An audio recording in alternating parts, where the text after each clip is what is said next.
Welcome back to another technical video. Today, we'll go through your question, go through the answers for it, and hopefully that brings you to your solution. Guys, remember to stay just a little bit crazy to get to that solution just like me. And let's get started.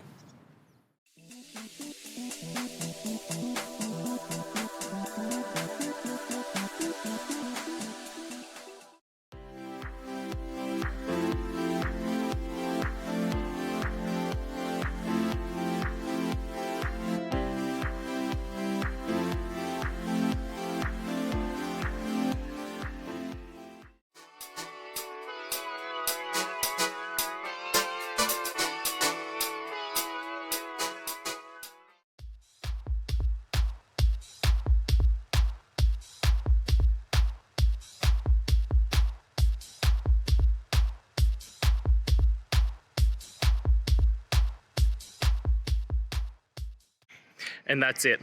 I hope that that's helped find the solution that you're looking for. And if it did, please, I'd appreciate it if you hit the subscribe button. Every time you hit it, it really helps. Now, I'll see you next time you need some technical help. And until then, have a good one.